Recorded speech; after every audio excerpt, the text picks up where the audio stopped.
अपनी पिछली क्लास तो हुई थी वोकेबलरी सेक्शन के बारे में, ठीक है, जिसमें अपने कुछ चल रहे थे एंटोनिम है, सिनोनिम है, या फिर उससे पहले आपका वन वर्ड का है, ठीक है, इस टाइप में चल रहा था।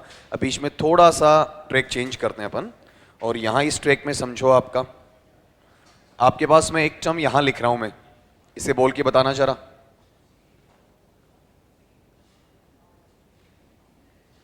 अब टुकड़े में बोल दिया ना, एक साथ बोलो, बताओ क्या है इसका उच्चारण? कॉम्प्रीहेंशन।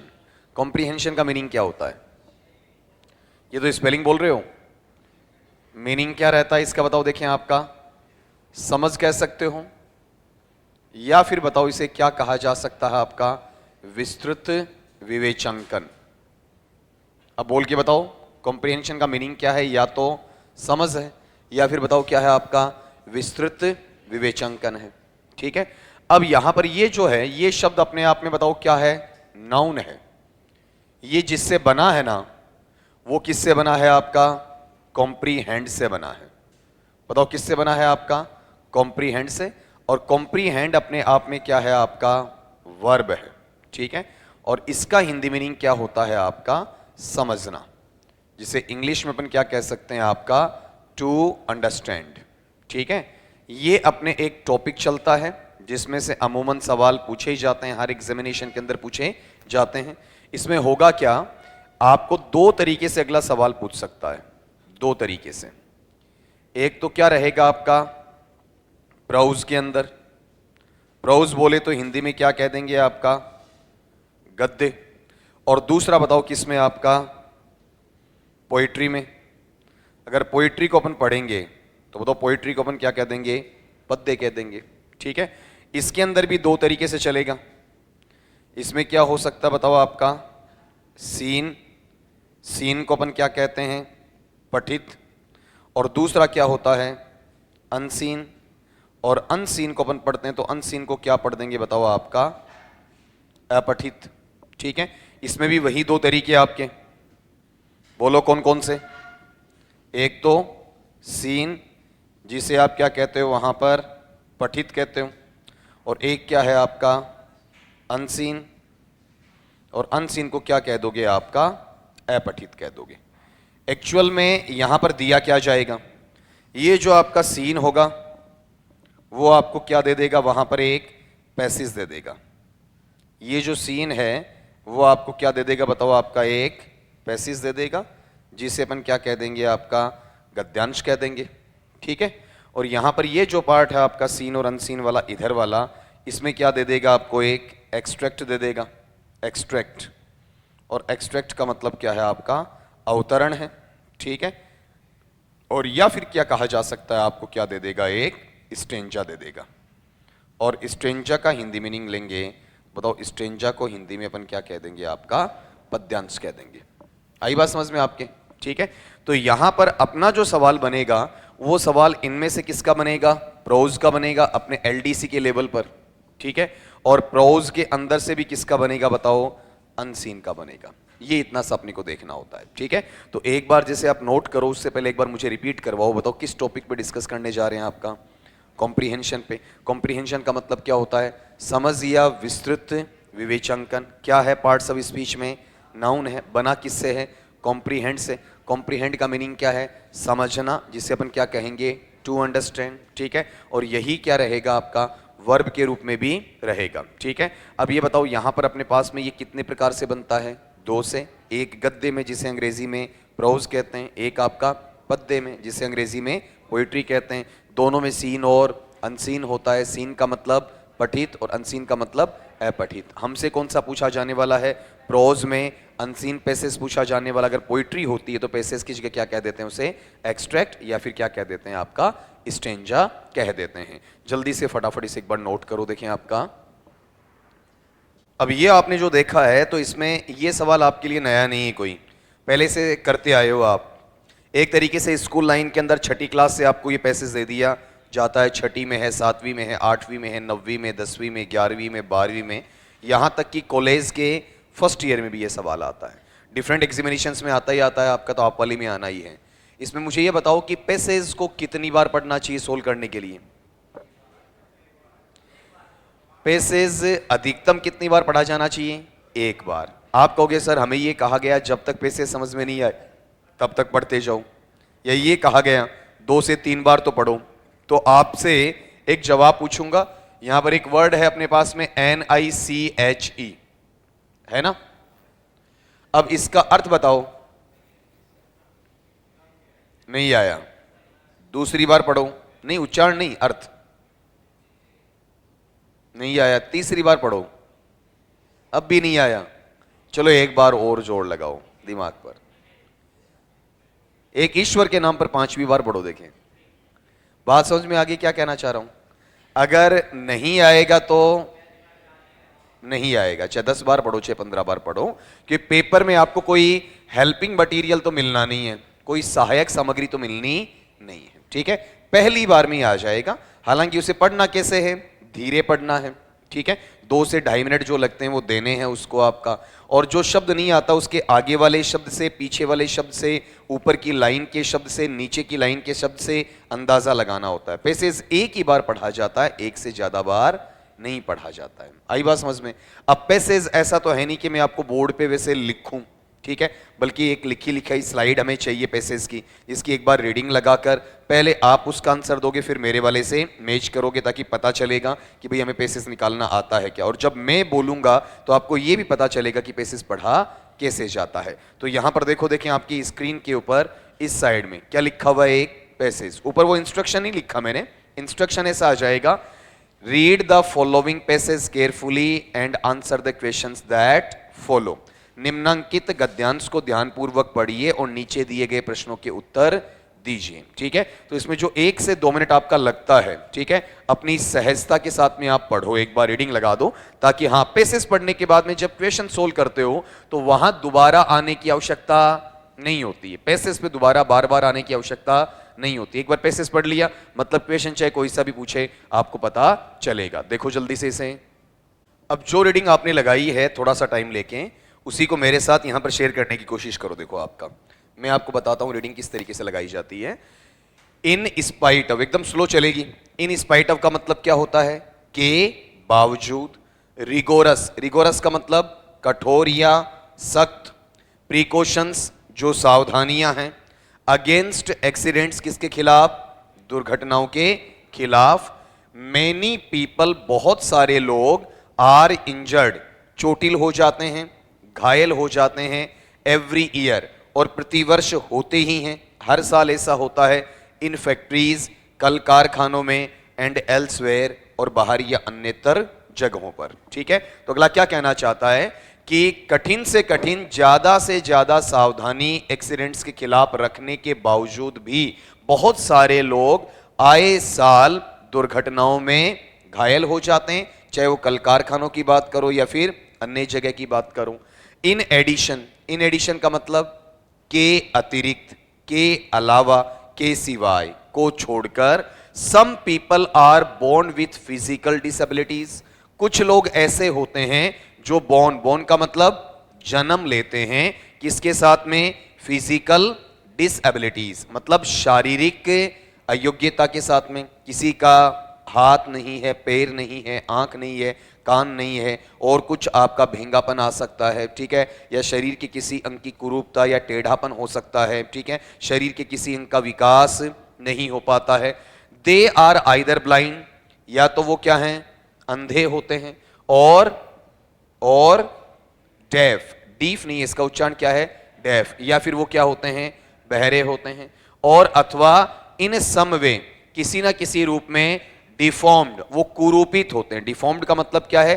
कुरूपित होते हैं। फ्रॉम बर्थ, और कब से होते हैं? जन्म से होते हैं। ठीक है, फिर कहा up to quite recent times. Up to का मतलब अब तक, क्वाइट बिल्कुल, रिसेंट टाइम्स नवीनतम, हाल ही के, नए से नए समय के अंतर्गत। लिटिल प्लान्ड एक्शन, काफी कम नियोजित कार्य। लिटिल का मतलब बहुत कम, शून्य के बराबर, नए के बराबर। प्लान्ड एक्शन का मतलब नियोजित कार्य। वॉज टेकन, वो किया गया है या ऐसे कदम उठाए गए हैं।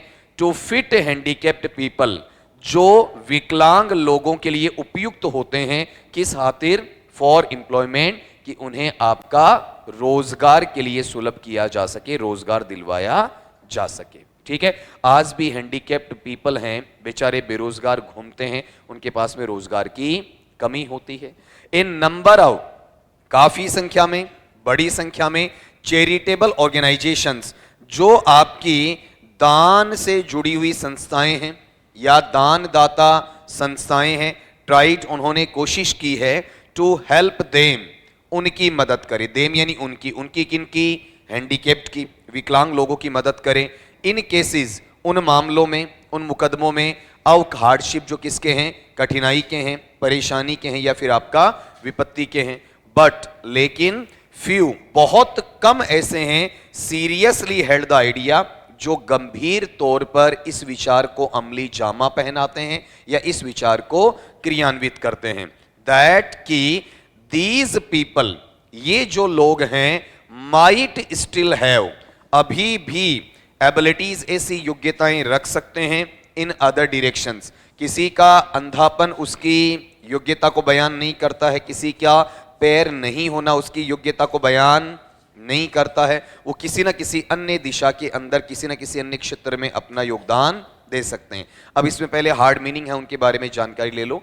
बताओ, इन स्पाइट ऑफ का मतलब, अभी बोला है मैंने, इन स्पाइट ऑफ का मतलब के बावजूद, रिगोरस का मतलब कठोर या सख्त है, प्रिकॉशंस का मतलब सावधानियां हैं, अगेंस्ट का मतलब के खिलाफ है, एक्सीडेंट्स का दुर्घटनाएं, फिर इंजर्ड का घायल होना, एल्सवेयर का अन्य जगह, अन्यत्र कह सकते हो, इन एडिशन का के अलावा या के अतिरिक्त कह सकते हो, को छोड़कर कह सकते हो। फिजिकल डिसेबिलिटीज का मतलब शारीरिक अयोग्यताएं कह सकते हो। ठीक है, फिर डेफ का मतलब बहरे से है, डिफॉर्म्ड का मतलब कुरूपित होना, अंग का क्षत विक्षत होना, अप टू का मतलब अब तक है। ठीक है, फिर प्लान्ड एक्शन का मतलब सुनियोजित कार्य है। ठीक है, फिर हैंडीकैप्ड का मतलब विकलांग है, एम्प्लॉयमेंट का मतलब रोजगार है, चैरिटेबल का मतलब दान देने वाली। ठीक है, ऑर्गेनाइजेशंस का संस्थाएं हैं, फिर केसेस का मामले हैं, हार्डशिप का जो कठिनाइयाँ परेशानी आती हैं, फिर सीरियसली का गंभीर तौर पर है, और फिर यहां पर अगला है एबिलिटीज योग्यताएं, और फिर है डायरेक्शंस दिशाएं, या फिर आपके क्षेत्र कह सकते हो। अब आपके पास में पहला सवाल आ गया, तो अपना मन में आंसर सोचोगे एक बार, ठीक है, फिर मैं दूंगा, उससे मिलाओगे, लास्ट में मुझे बताओगे जितने सवाल अगले ने पूछे हैं वो सारे सही आपके आते हैं या फिर नहीं आते हैं, वो लास्ट में आप मुझे बताओगे। देखें आपका सवाल को पढ़ो, अब ध्यान दो। Which one of the following is the most appropriate title for the passage? निम्नांकित में से इस पैसेज या गद्यांश का सबसे उपयुक्त शीर्षक क्या है? बताओ, ये पैसेज था किसके बारे में?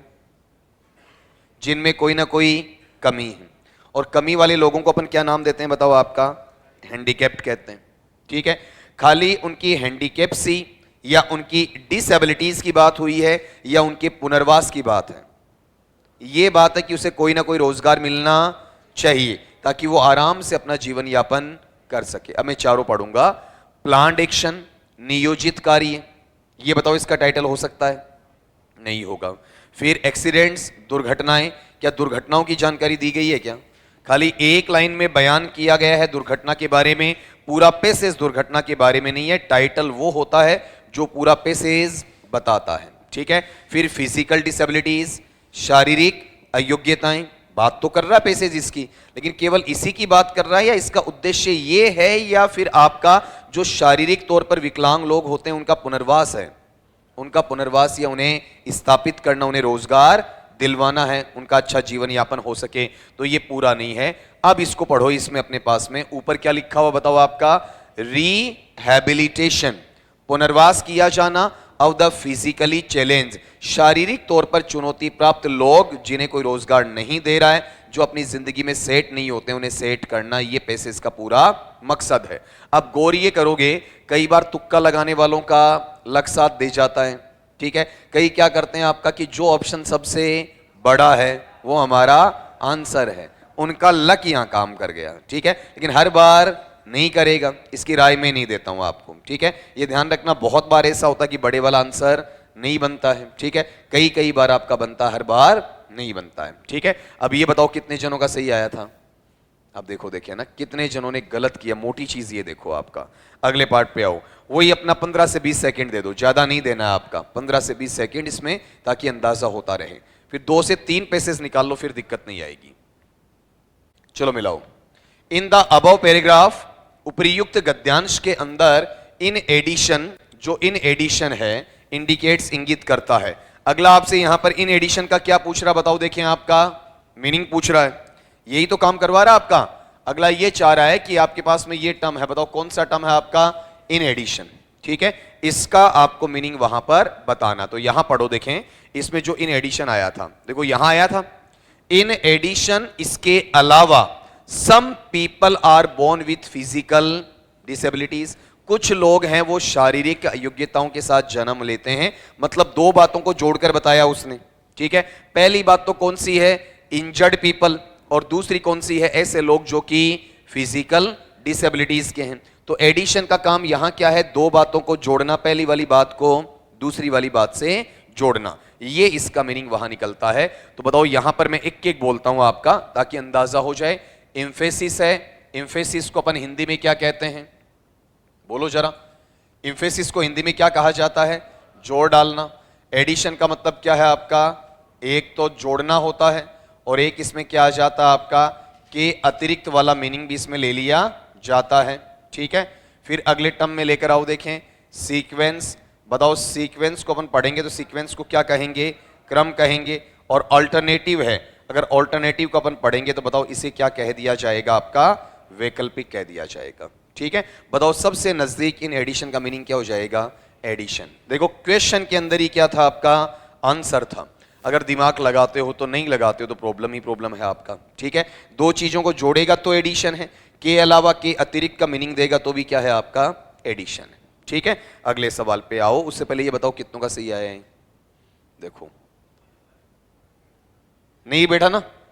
अब दिक्कत आई, क्या कहना चाह रहा है, जो सवाल था वही क्या था, जवाब था, और फिर भी अपना आंसर नहीं आ रहा है, तब इसकी प्रैक्टिस जरूरत है। अगले पे लो, देखें आपका, जल्दबाजी नहीं करनी है। ऐसे सवाल जो आते हैं उनमें जल्दबाजी में हमेशा गड़बड़ होता है, ज्यादा आसान मत समझा करो इन्हें। यहां पर देखो, आइदर दोज चिल्ड्रन और my own son picked all the flowers. ठीक है, अब यहां पर एक पैटर्न देखो, ये पैसेज के अंदर ग्रामर आपसे पूछ ली है। आपके पास में 5 टुकड़े हैं, ये पढ़ो पहला कौन सा है, और दूसरा इसी से बन जाएगा, बताओ क्या है, आइदर और। तीसरा मैं ले रहा हूं नॉर। चौथा बताओ क्या है आपका, नाइदर नॉर। और पांचवा नॉट ओनली बट ऑल्सो। ये जिनका सब्जेक्ट वर्ब एग्रीमेंट मेरे से पढ़ा हुआ उन्हें याद होना चाहिए। यहां वाले पार्ट में इस साइड में एक सब्जेक्ट आ जाए, और अगला ये कहता है इस साइड में आपका दूसरा सब्जेक्ट आ जाए। अब अगला आपसे क्या डिमांड करें, हेल्पिंग वर्ब या मैन वर्ब डिमांड करे, तो ये हमेशा किसके अनुसार आएगा, सेकंड के अनुसार आएगा, कभी भी पहले के अनुसार नहीं आएगा। ठीक है, तो अब यहां पर देखो, इसमें यूज चेक करना है आपका, किसका दिया हुआ है, बताओ किसका है, आइदर और का। ठीक है, फिर यहां पर देखो दो चिल्ड्रन, ये पहला सब्जेक्ट है। फिर माई ओन सन, ये क्या है बताओ आपका, दूसरा सब्जेक्ट है। ठीक है, बात समझ में आई आपका, यहां गौर करना, दो चिल्ड्रन क्या है, पहला सब्जेक्ट है, माई ओन सन क्या है आपका, दूसरा सब्जेक्ट है। क्लियर कट बात हो गई आपकी। ठीक है, अब यहां पर दो चिल्ड्रन के या माई ओन सन के, माई ओन सन के। माई ओन सन बहुवचन है या एक वचन है, एक वचन है, तो इसमें बहुवचन वाली चीजों को बाहर कर दो। हैव बहुवचन है, बाहर हो जाएगा, आर बहुवचन है, बाहर हो जाएगा। अब थोड़ी तकलीफ बची कि इज भी एक वचन है और हैज भी एक वचन है। ठीक है, अब ये बताओ इसके साथ वर्ब का थर्ड फॉर्म आ सकता है क्या, यहां नहीं आएगा, लेकिन ग्रामर में तो आ सकता है। जब आप ग्रामर में ये चीज पढ़ते हो, कौन सी वाली, पैसिव वॉइस, तो पैसिव वॉइस को आप क्या समझते हो बताओ, देखिए आपका बी प्लस वर्ब का थर्ड फॉर्म। ठीक है, और ये इज यहां पर किसका काम कर रहा है, बी का काम कर रहा है। इज किसका काम कर रहा है, बी का। तो वैसे तो सही है ना, लेकिन मीनिंग देखो ये एक्टिव है या पैसिव, तुम्हें कैसे पता चलेगा ये एक्टिव है या पैसिव है, ऐसे ही पता है, भविष्यवाणी होगी। तो फिर जब डूअर अब एक्शन या काम करने वाला वाक्य के शुरू में आए। दोबारा बोलना, जब डूअर अब एक्शन या काम करने वाला वाक्य के शुरू में आए तब तो वो क्या है, एक्टिव वॉइस। जब डूअर अब एक्शन या काम करने वाला या तो वाक्य के लास्ट में आए या आए ही नहीं तो वो क्या है, पैसिव वॉइस। अब मीनिंग निकालना जरा, या तो मेरे बच्चों ने या फिर वहां पर देखो यहां कह रहे या तो उन बच्चों ने या फिर मेरे वाले लड़के ने फूलों को तोड़ा है, या तो दूसरे वाले बच्चों ने या मेरे वाले लड़के ने फूलों को तोड़ा है। ठीक है, तो यहां पर मीनिंग के अंदर ये बताओ काम कौन कर रहा है, तोड़ने वाला, या तो ये लड़का कर रहा है या फिर ये बच्चे कर रहे हैं। बताओ ये डूअर ऑफ एक्शन वाक्य के लास्ट में है या शुरू में है, शुरू में। पैसिव है या एक्टिव है, इसको छोड़ो। मैं ये कहता हूं मैंने एक पेन लिया, बताओ एक्टिव है या पैसिव है। मैंने एक पेन लिया, एक्टिव है ना। काम करने वाला कौन, मैंने, कहां है, वाक्य के शुरू में। एक पेन मेरे द्वारा लिया गया, ठीक है, बताओ ये एक्टिव है या पैसिव। वो क्या है बताओ आपका, मैंने द्वारा या फिर मैंने, ये शुरू में है या लास्ट में है, लास्ट में। मैं एक सेंटेंस यहां लिखता हूं उसमें एक्टिव पैसिव बताओगे। जैसे मैं कहता हूं कि आई थ्रू ए स्टोन, थोड़ा ध्यान नहीं देते हो भी, घर पे सेल्फ स्टडी बिल्कुल नहीं करते हो। आई थ्रू ए स्टोन का मतलब मैंने एक पत्थर फेंका। बताओ काम करने वाला कौन है, आई है ना। कहां है, वाक्य के शुरू में। पैसिव या एक्टिव, एक्टिव। और मैं ये कहता हूं यहां पर आपका कि a stone was thrown by me, एक पत्थर मेरे द्वारा फेंका गया। बताओ ये एक्टिव का है या पैसिव का। इसमें काम करने वाला कौन है, मी है। कहां है, वाक्य के लास्ट में। इस वाक्य में काम करने वाला कौन है, दो चिल्ड्रन या माई ओन सन, वाक्य के लास्ट में या शुरू में। तो एक्टिव है या पैसिव, एक्टिव है। तो इसके साथ थर्ड फॉर्म तो किस में आता है, पैसिव में आता। तो पैसिव तो है ही नहीं, ठीक है। अब ये एक्टिव है तो यहां क्या लग जाएगा बताओ, देखिए आपका हैज के साथ वर्ब का थर्ड फॉर्म आ जाएगा। ठीक है, इस तरीके से ये सवाल निकला है। सवाल आपके सामने, थोड़ा सा ऑप्शन लंबे हैं, देखना इसमें। इन द अबव पैसेज, ऊपर वाले गद्यांश के अंदर the author wants to convey, लेखक है वो कन्वे करना चाहता है। यहां पर एक शब्द भैया आपका कौन सा, कन्वे, ये याद होना चाहिए। पैसेज में बहुत बार ये वर्ड काम में लिया जाता है। कन्वे का हिंदी मीनिंग क्या होता है, प्रेषित करना, बताना, कि लेखक क्या बताना चाहता है। इसका पूरा सार है, समरी है ये। Many people in the world suffer from physical disabilities, क्या कह रहा है, बहुत सारे लोग हैं इस दुनिया में जो शारीरिक अयोग्यता से पीड़ित होते हैं, ये बताया है। लेकिन केवल यही बताना चाहता है क्या, उसका संदेश तो नहीं है ना आपका। ठीक है भाई, ये तो एक तथ्य है लेकिन खाली उसका मकसद ये नहीं है। फिर है precautions are not taken against accidents. Precautions का मतलब सावधानियां, टेकन का मतलब लिया जाना, अगेंस्ट का मतलब के खिलाफ या के विरुद्ध, और एक्सीडेंट्स का मतलब दुर्घटनाएं, कि दुर्घटनाओं के खिलाफ सावधानियां नहीं बरती जाती हैं। गलत बात, लेखक ने तो क्या कहा है, दुर्घटनाओं के खिलाफ भी कई प्रिकॉशन लिए जाते हैं। ठीक है, फिर कह रहा पीपल, वे लोग हु आर फिजिकली चैलेंज्ड, जो शारीरिक तौर पर विकलांग हैं, आर फिट फॉर एम्प्लॉयमेंट, वो भी रोजगार के लायक है। किसी का पैर नहीं है तो भी उसे एम्प्लॉयमेंट मिलना चाहिए, किसी की आंखें नहीं है तो भी उसे रोजगार मिलना चाहिए। तो यहां मेनली है किसके बारे में बताओ, देखिए आपका वहां पर फिजिकली चैलेंज के बारे में है कि उनका वहां पर रोजगार होना चाहिए, यही मकसद था। ठीक है, फिर नीचे क्या लिखा, फिजिकली चैलेंज्ड पीपल, शारीरिक तौर पर विकलांग लोगों का हैव नो स्कोप, कोई दायरा क्षेत्र, कोई परिदृश्य क्षेत्र नहीं होता है, उनकी जिंदगी का कोई स्कोप नहीं होता। बताओ होता है या नहीं होता है। विकलांग लोग माउंट एवरेस्ट की फतह भी कर गए हैं आपका, तो ऐसा तो कह ही नहीं सकते अपन कि स्कोप नहीं होता है। लेखक यहां पर क्या कन्वे करना चाहता है, जो अपने फिजिकली चैलेंज्ड भाई बहन हैं उन्हें भी क्या दिया जाना चाहिए, एम्प्लॉयमेंट दिया जाना चाहिए। उनका शरीर साथ नहीं दे रहा है तो उन्हें पीड़ित नहीं करना चाहिए। ठीक है, अब ये बताओ कितनों का सही है, हो गया देखा। ठीक है, अब ये है जल्दबाजी का नतीजा, ये होता है, जल्दबाजी नहीं करनी है। ठीक है, अपने आप को देख लो कि कितना पानी में है अपन। अगली बात पे आओ जी, आपका नेक्स्ट वाली बात पे।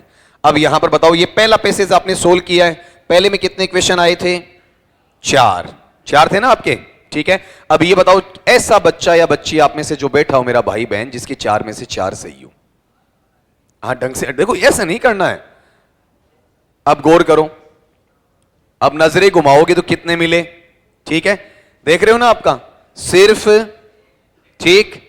अब इसका मतलब ये बताओ कि यहां पर ये जो पैसेज वाला पार्ट है, इस पार्ट के अंदर दिक्कतें तो हैं। क्लास में 2 पैसेज, 3 पैसेज, 4 पैसेज हदबद इतने ही निकलवाए जाएंगे, ठीक है। फिर एक तरीका आपको मिल रहा है कि इस तरीके से टीचर पढ़ रहा है, इस तरीके से हमें पढ़ना चाहिए। आपने गौर किया और पैसेज पढ़ने के बाद में दोबारा पैसेज पर जाने की हमें आवश्यकता नहीं पड़ी थी, ठीक है। पैसेज को हमें 2 से 3 बार रीडिंग लगाने की आवश्यकता नहीं पड़ी थी, ठीक है।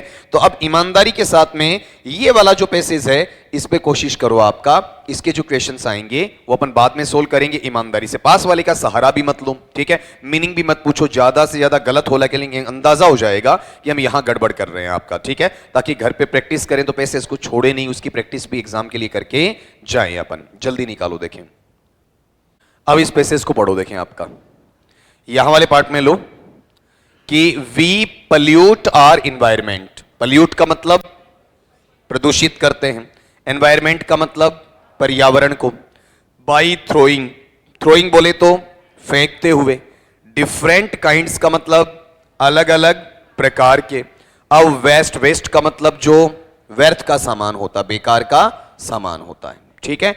केयरलेसली कैसे, लापरवाही से। तो पूरा सेंटेंस क्या बना, हम लापरवाही से अलग अलग प्रकार का व्यर्थ का सामान फेंकते हुए पर्यावरण को प्रदूषित करते हैं, ठीक है।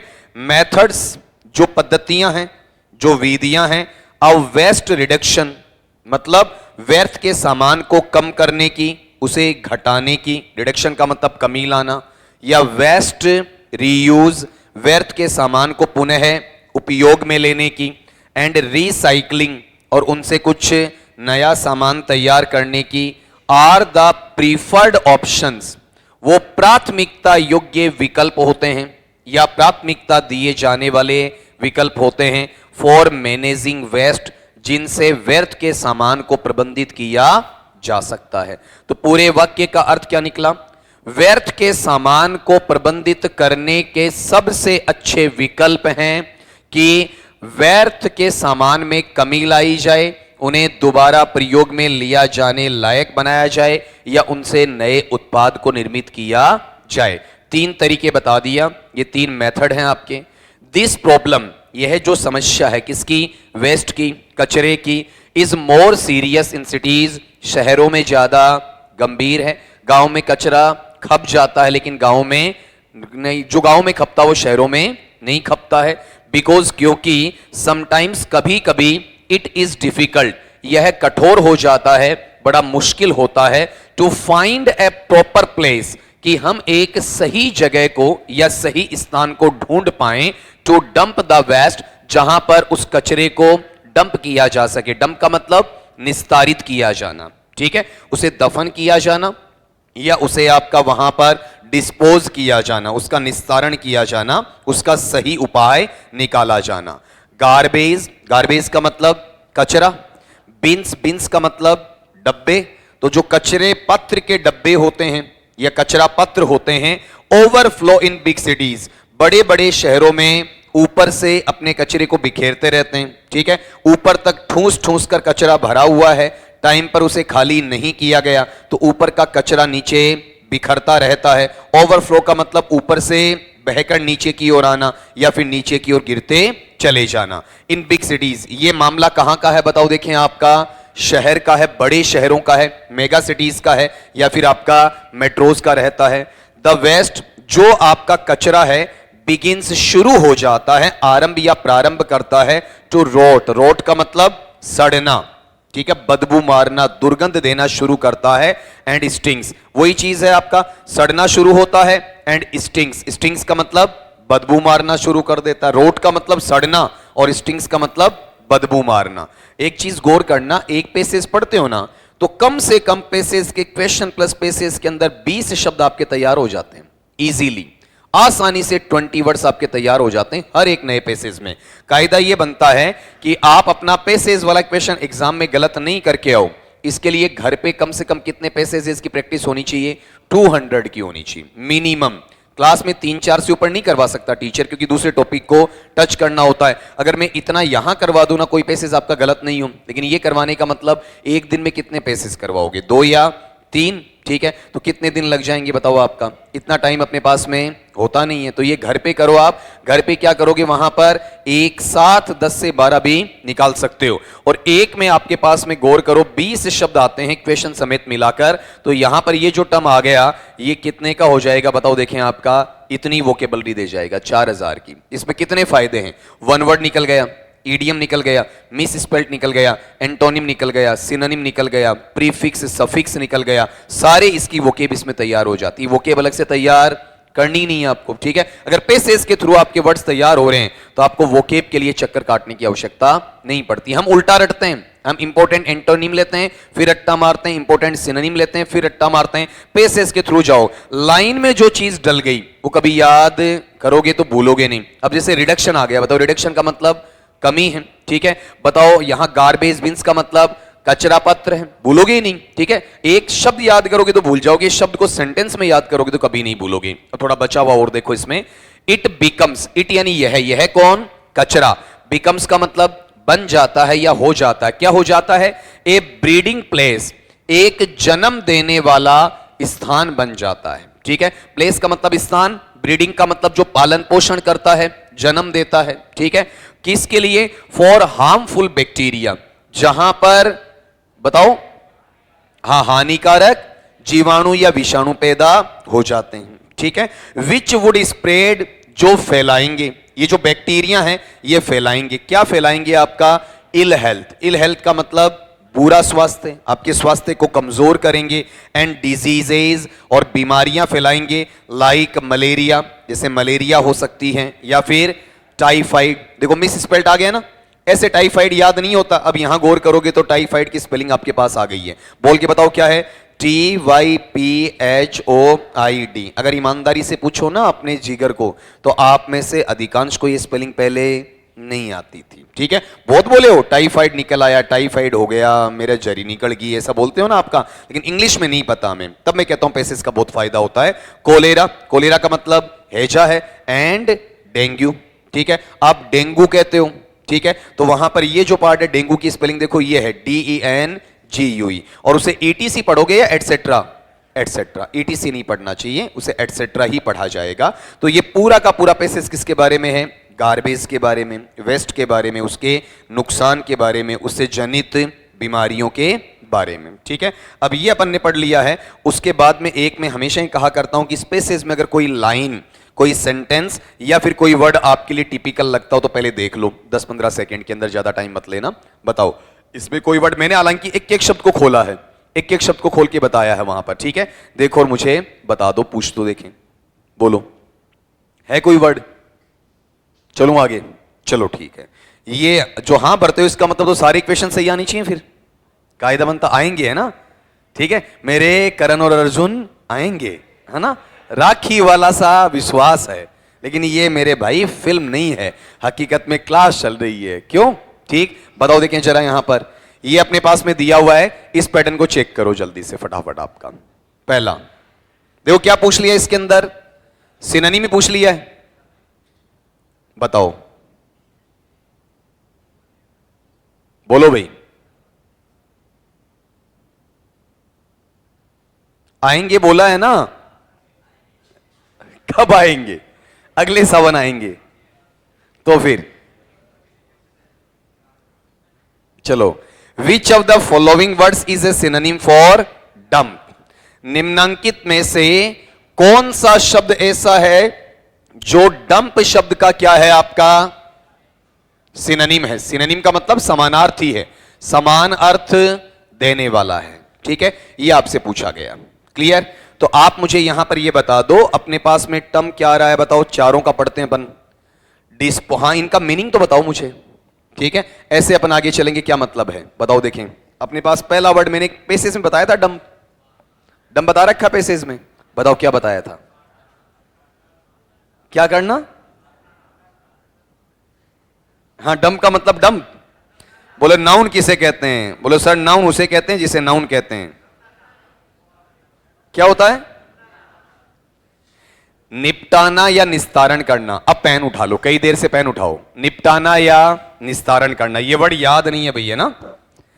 जो गंदा या फिर मैला या फिर कोई कूड़ा करकट है, ठीक है, उसको कहीं पर भी क्या करते हो आप, निस्तारित कर देते हो, डाल देते हो, वो क्या है आपका, डंप करना है।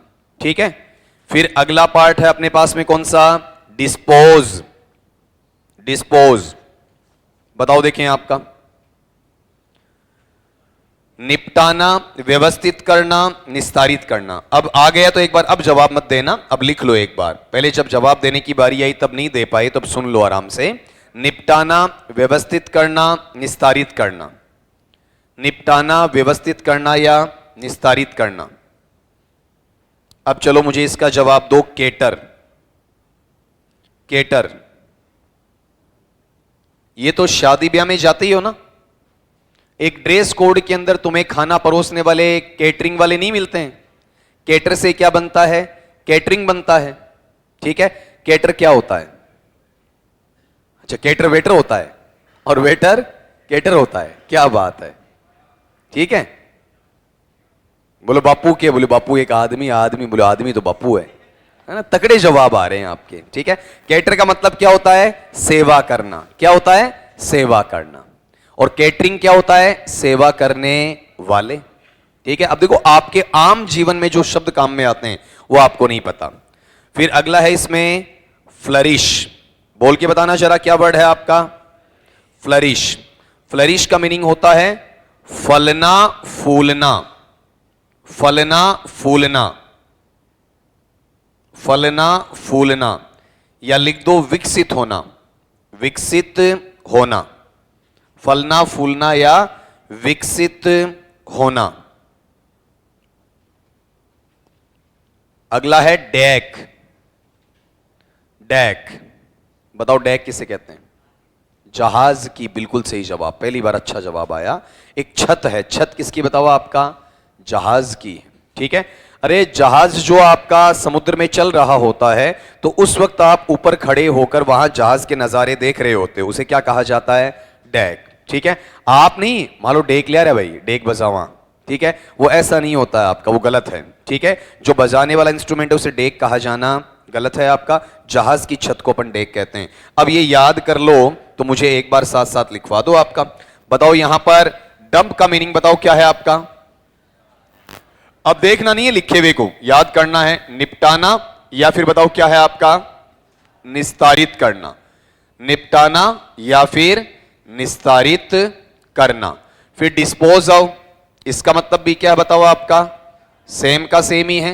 निपटाना या फिर क्या रह जाएगा बताओ आपका, निस्तारित करना।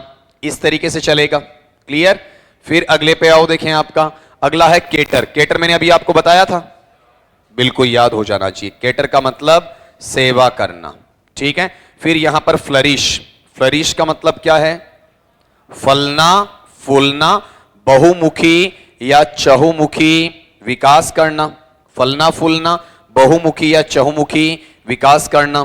ठीक है, मैं सिंपल इतना लिख देता हूं, विकास करना या फिर विकसित होना, ये इसका मीनिंग है। और फिर है डेक। डेक को अपन पढ़ते हैं तो बताओ, डेक को अपन क्या कह देंगे आपका, जहाज की छत। अब अगला हमसे जो पूछ रहा है किसके बारे में बताओ, डंप के बारे में। तो डंप के लिए निपटाना या निस्तारण करने का मीनिंग किस में आ जाएगा, डिस्पोज ऑफ में आ जाएगा। डंप आपको पैसेज में दिया गया था, डिस्पोज ऑफ आपका खुद की भाषा से बनवाया हुआ है। ठीक है, बताओ कितने जनों का सही है। चलो अब तो ईमानदारी से तो कह रहे हो ना, आपको लगे उसकी कसम है, झूठा हाथ खड़ा मत करना। ठीक है, अगर आपने झूठा हाथ खड़ा किया तो यह सुन लेना कि आपको कोई ना कोई हैंडीकैप्ड मिलेगा। ठीक है, ध्यान देना इसमें। हालांकि वो आदमी होते हैं भाई, ठीक है, बुरे थोड़ी होते हैं, बहुत अच्छे होते हैं।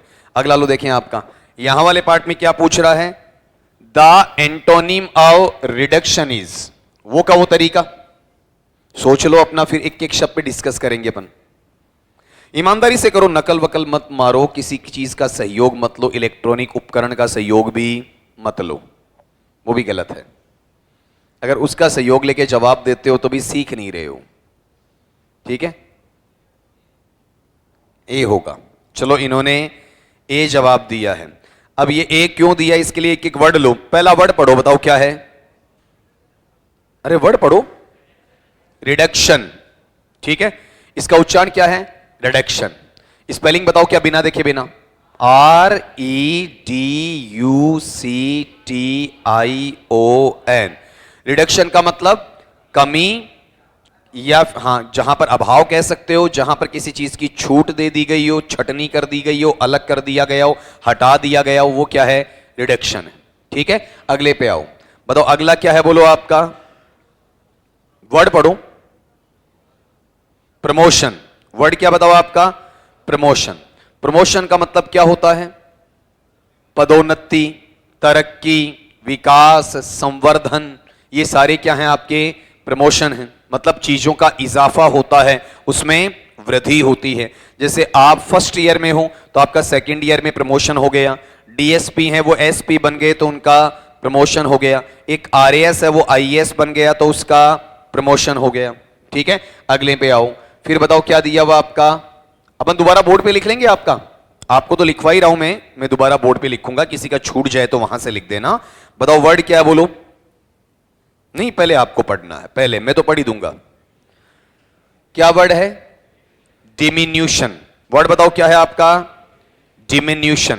डिमिन्यूशन का मतलब क्या होता है, जब आपकी डिमोशन की स्थिति आती है, मतलब अवनति हो जाती है, कमी हो जाती है, हटाया जाता है, कम किया जाता है, घटाया जाता है, ऋणात्मक स्थिति आती है, वो क्या है आपका, डिम्यूशन है। डिम्यूशन ही डिमोशन के बराबर है, ये ध्यान रखना, डिम्यूशन ही डिमोशन के बराबर है।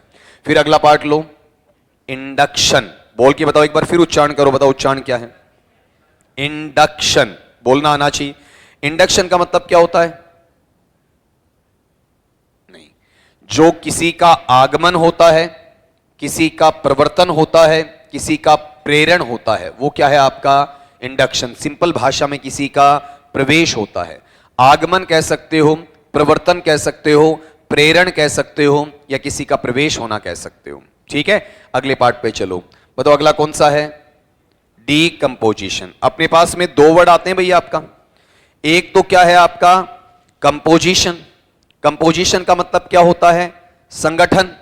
कंपोजिशन का मीनिंग क्या है, संगठन। लेकिन इसी कंपोजिशन में आप क्या लगा दो, बताओ आपका, डी लगा दो। डी लगाते ये क्या हो जाएगा आपका, अपघटन, विघटन, वियोजन, अपघटन, विघटन, वियोजन। मतलब जहां पर सड़न आना चालू हो जाए, गलना चालू हो जाए, गलन की जो प्रवृत्ति है वो आपकी बढ़ जाए। अब 5 शब्द आपके पास में आए हैं, ठीक है, इन 5 शब्दों को मुझे वन बाय वन बताते चलोगे। बताओ रिडक्शन। रिडक्शन का क्या है, बताओ आपका क्या है, कमी है। ठीक है, फिर यहां पर अपने पास में प्रमोशन। प्रमोशन का मतलब क्या बताओ, हाँ क्या कह सकते हो, उन्नति कह सकते हो, या फिर बताओ इसे क्या कह सकते हो, आपका पदोन्नति कह सकते हो। ठीक है, या फिर क्या हो सकता है आपका, इजाफा, या फिर वृद्धि कह सकते हो। ठीक है, वृद्धि या इजाफा भी इसे कहा जा सकता है, बहुत सारे शब्द चलते जाएंगे। फिर बताओ डिम्यूशन। ठीक है, डिमिन्यूशन है। डिमिन्यूशन का मतलब क्या होता है आपका, कमी कह सकते हो, या फिर क्या आ जाएगा आपका, अवनति आ जाएगा। ठीक है, किसी चीज को माइनस करना, और ये मैंने बोला है कि ये किसके बराबर है, बताओ आपका, डिमोशन के बराबर है। डिमिन्यूशन ही किसके बराबर है, बताओ, डिमोशन के बराबर है। ठीक है, फिर है इंडक्शन। इंडक्शन के बहुत सारे मीनिंग मैंने आपको दिए हैं, बताओ क्या क्या है। हाँ, प्रेरण है। ठीक है, और क्या है आपका, प्रवेश है। ठीक है, सिंपल सिंपल मीनिंग यहां पर ले लेते हैं अपन। और फिर है डीकंपोजिशन। डीकंपोजिशन का मतलब क्या है आपका, अपघटन है। ठीक है, या फिर क्या कह सकते हो इसे, गलन कह सकते हो। ठीक है, या फिर आपका सड़ना कह सकते हो। ठीक है, ये सारे इसी के मीनिंग हैं। अब बताओ अपने पास रिडक्शन में चीजें क्या होती हैं, घटती हैं, कम होती हैं।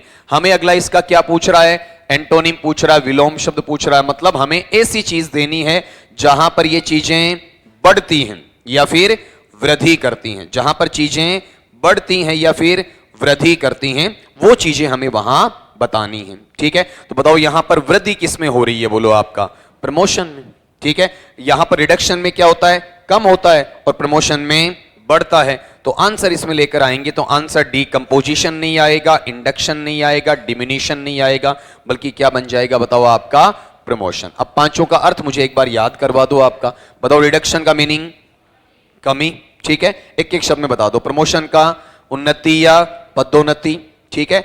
डिमिन्यूशन या डिमोशन का कमी या अवनति। इंडक्शन का प्रेरण या प्रवेश। और डीकंपोजिशन का अपघटन या गलन या सड़न। अगर गौर किया हो तो यहां पर 6 शब्द सीख गए एक सवाल से, 6 शब्द आपके पास आ गए, ठीक है। इसलिए प्रैक्टिस ज्यादा मायने रखती है बजाय थियरी पढ़ने के। थियरी कोई बच्चा पढ़ लेगा लेकिन वो कॉम्पीट नहीं कर पाएगा। अगले पार्ट पे आने से पहले ये बताओ ये कितनों का सही था? थोड़ी गुंजाइश तो है अभी, है ना। अगला लो इसमें, नेक्स्ट वाला पार्ट देखें आपका। यहां ये सवाल किसका ये बताओ। देखें, देखो पेसेज के अंदर क्या पूछ रहा है।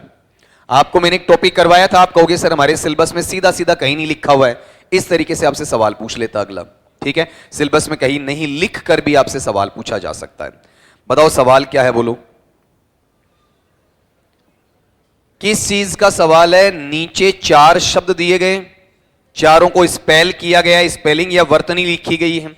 और अगला ये पूछ रहा है which of the following words, निम्नांकित शब्दों में से कौन सा शब्द ऐसा है इज करेक्टली स्पेल्ड, जिसे सही तरीके से वर्तनी में लिखा गया है, जिसकी सही स्पेलिंग है, ठीक है। एक स्पेलिंग सही है, बाकी 3 इंग्लिश में स्पेलिंग नहीं बनती हैं। ये स्पेलिंग है उपजाऊ के लिए, उर्वर भूमि के लिए, ठीक है, या उत्पादकीय भूमि के लिए है। ये वन वर्ड में भी काम आएगा आपका कि उपजाऊ भूमि को अपन क्या कहते हैं या उर्वरक भूमि को अपन क्या कहते हैं। तो सही स्पेलिंग क्या है, ये वाली है। इसे एक बार देख के बोल दो, याद होनी चाहिए, फिर बिना देखे मैं ना बुलाऊंगा। बताओ क्या है, FERTILE,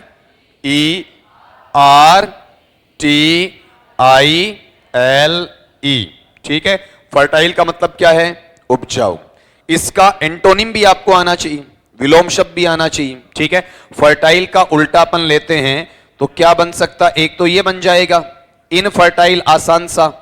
और दूसरा सबसे बढ़िया जो पेपर में सबसे ज्यादा पूछा जाता वो क्या है, बैरन है, जिसे क्या कहते हो आपका, बंजर कहते हो, ठीक है। इनफर्टाइल ले लो या बैरन ले लो, बंजर कह सकते हैं या अनुपजाऊ कह सकते हैं। एक औरत जो बच्चा नहीं जन सकती है, बच्चे को जन्म नहीं दे सकती है, उसे भी अपन क्या कह सकते हैं, बैरन कह सकते हैं, ठीक है। ये जो भूमि है वहां बंजर आ जाएगा और औरत के रूप में यहां पर इसे क्या कह दिया जाएगा, बांझ कह दिया जाएगा, ठीक है। ये ध्यान रखना, औरत के रूप में वो शब्द बांझ बन जाएगा, ठीक है। और वैसे वहां पर वो किस में आ जाएगा, बंजर में आ जाएगा, ठीक है। अगले पे चलते हैं, उससे पहले रिपीट करो। बताओ फर्टाइल का स्पेलिंग देखना नहीं, अब क्या है, FERTILE। ये बोल बोल के बच्चों की तरह याद किया करो। मीनिंग क्या है, उपजाऊ। इसका विलोम शब्द बताओ क्या है, इनफर्टाइल। स्पेलिंग क्या है, INFERTILE, अनुपजाऊ, अनुत्पादकीय, बंजर। और बैरन का स्पेलिंग BARREN या BARREN। देखो 3 शब्द यहां भी निकल आए आपके, ठीक है। कोई क्वेश्चन बेकार नहीं जाता है, अगर ढंग से पढ़ते हो तो हर क्वेश्चन आपके लिए वहां पर अच्छी चीज देता है। अब ये पार्ट्स ऑफ स्पीच का सवाल आ गया, ठीक है। अपना वो 5-10 सेकंड जरूर लिया करो, जल्दबाजी मत किया करो, ठीक है। हर बार कहता हूं बहुत फास्ट नहीं जाना है, ठीक है। जितना फास्ट चलोगे उतना ही नुकसान होगा, वो काम नहीं करना आपको। देखो इसमें, क्योंकि ये मुझे पता होना चाहिए कि ये क्या है। बताओ यहां पर अगला पूछ क्या रहा है, द वर्ब पॉल्यूट। हमें एक क्रिया शब्द दिया गया है, पॉल्यूट का मतलब प्रदूषित करना या होना। Can give us the noun, वो हमें क्या दे सकता है, एक संज्ञा शब्द दे सकता है, ठीक है। तो ये 2 चीजें सिखाकर जाएगा ये क्वेश्चन आपका, कि ये जो पॉल्यूट है ये तो क्या होता है बताओ आपका, वर्ब होता है। और यहां पर इसका जो नाउन होता है वो नाउन क्या रहेगा बताओ, देखें आपका वहां पर पॉल्यूशन रहेगा, ठीक है। तो सीधी सीधी 2 चीजें यहां से आपकी याद हो जाएंगी। पॉल्यूशन, प्रदूषण क्या है, नाउन है, जैसे एयर पॉल्यूशन, वाटर पॉल्यूशन, ठीक है, इस तरीके से चलता जाएगा। और पॉल्यूट क्या है, वर्ब है। और पॉल्यूट वर्ब है तो पॉल्यूट की तीनों फॉर्म भी आपको पता होनी चाहिए। फर्स्ट फॉर्म क्या है आपका, पॉल्यूट है। सेकंड फॉर्म बता दो, यहां पर क्या रहेगा आपका, पॉल्यूटेड रहेगा। और थर्ड फॉर्म अपन लेंगे, बताओ ये थर्ड फॉर्म भी किस में आ जाएगा आपका, वहां पर पॉल्यूटेड में आ जाएगा। तो क्या बन गया आपका, पॉल्यूट, पॉल्यूटेड, पॉल्यूटेड। इस तरीके से चलेगा। क्लियर है अपनी बात? ठीक है, अब एक बार रिपीट कर दो, बताओ पल्यूट क्या है? वर्ब है। और पॉल्यूटेशन क्या है? मैंने पॉल्यूटेशन पूछ लिया, जवाब नहीं देना चाहिए था। मैंने पॉल्यूटेशन बोल दिया, ये पूछ लिया, आपको ये पूछता तो नाउन बोलते। बताओ पॉल्यूशन क्या है? नाउन है। ठीक है, अब एक चीज बताओ, पॉल्यूटेशन नहीं बोलना है ना, तो आप पल्यूट की स्पेलिंग बताओ बिना देखे बिना। POLLUTE। पक्का? पल्यूट पूछा था, आई कहां से लाए? उच्चारण नहीं सुनते हो?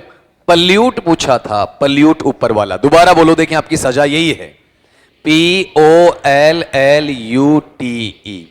और पॉल्यूशन बताओ, शन, POLLUTION। ये छोटी छोटी चीजें आपके पेपर में आपके लिए बाधा का काम कर देती हैं साहब। अगले पे आओ। अब बताओ सवाल किस चीज का है, सोचो। देखो पेसेस पूछ रहा है और पेसेस के अंदर वोकेबलरी दे रहा है आपको। ठीक है, तो आजकल का जो ट्रेंड है ना पेपर सेटर का, वो वोकेबलरी पूछने का यही है, पेसेस दे के पूछने वाला है। अगला कह रहा find the correct one word. आपको इसमें ढूंढना है एक सही एकार्थी शब्द को ढूंढना है। फॉर द फ्रेज, उस वाक्यांश के लिए, गिवन बिलो, जो कि नीचे दिया गया है। नीचे दिया गया वाक्यांश है, उसके लिए आपको एक सही शब्द को चुनना है। ठीक है, मतलब पूरे सेंटेंस का, पूरे फ्रेज का क्या देना है आपको, वहां पर एक वन वर्ड देना है। ठीक है, अगला क्या कह रहा है, कन्वर्टिंग, बदलते हुए या परिवर्तित करते हुए, वेस्ट, वेस्ट का मतलब कचरा, इनटू रीयूजेबल मटीरियल, ऐसी सामग्री में जिस सामग्री को दोबारा काम में लिया जा सके। मतलब उसे क्या करना है आपका, पुनः चक्रीय अवस्था में, पुनः चक्रण में लाना है। ठीक है, उसे नया उत्पाद बनाना है जिसे दोबारा काम में लिया जा सकता। बहुत सारा आपका वेस्टेज होता है, गार्बेज होता है, जिससे कुछ नई चीजें बना ली जाती हैं। ठीक है, अब एक एक का मीनिंग बताओगे मुझे, यहां पर बताओ। देखें, पहला है गार्बेज। गार्बेज का मतलब कचरा। क्या कचरे को रीयूजेबल मटेरियल बना लिया? क्या कचरे से तो बनाया जाएगा। ठीक है, फिर बताओ यहां पर रिसाइकलिंग क्या है, बताओ आपका, बोलो, पुनः चक्रण। ठीक है, यही कहा जाएगा आपका, जिसे दोबारा काम में लिया जा सकता है। फिर है मैनेजिंग वेस्ट, कचरा प्रबंधन। अब ऐसे सही जवाब आ रहे हैं, बहुत बढ़िया भाई। ये अपनी थोड़ी मजबूरी रहेगी, अपन पैसे ज्यादा नहीं निकाल पाएंगे यहां पर। कचरा प्रबंधन। फिर अगला है ब्रीडिंग, ये मैं नहीं बताऊंगा, आप बताओगे। रिसाइकलिंग का शब्द मैंने आपको दे दिया, तो ये शब्द आप मुझे दोगे। अरे आया था, ऐसा नहीं कि पैसेज में शब्द नहीं था। पैसेज के अंदर मैं शब्द बता चुका हूं ब्रीड के नाम से, वहां ब्रीड के नाम से मैंने पढ़ाया आपको। ब्रीडिंग का क्या बोल रहे हो, उत्पादन। तो ब्रीडिंग में क्या होता है, जब किसी का पालन पोषण करते हो, मतलब पहले क्या होगा, उसका प्रजनन होगा, और प्रजनन के बाद में क्या होगा, पालन पोषण होगा। ठीक है, तो प्रजनन तत्पश्चात पालन पोषण, वो किस में है आपका, ब्रीडिंग में है। अब याद कर लेना, बताओ ब्रीडिंग के लिए अपन एक शब्द लिख सकते हैं, कौन सा आपका, बताओ देखें, प्रजनन। और आगे लिखना चाहो तो लिख सकते हो तत्पश्चात पालन पोषण किया जाना। तो बताओ रीयूजेबल मटेरियल, कचरे का एक ऐसा भाग जिसे बाद में आप दोबारा काम में ले सकते हो, इस तरीके से उसे डिजाइन कर देते हो, तो उस काम को आप क्या कर रहे हो, बताओ आपका क्या कर रहे हो, रिसाइकलिंग। बाकी चीजें यहां से हट रही हैं। इनकी स्पेलिंग भी मैं आपसे पूछने वाला हूं भैया, आपका इन सब की स्पेलिंग भी पूछने वाला हूं आपका।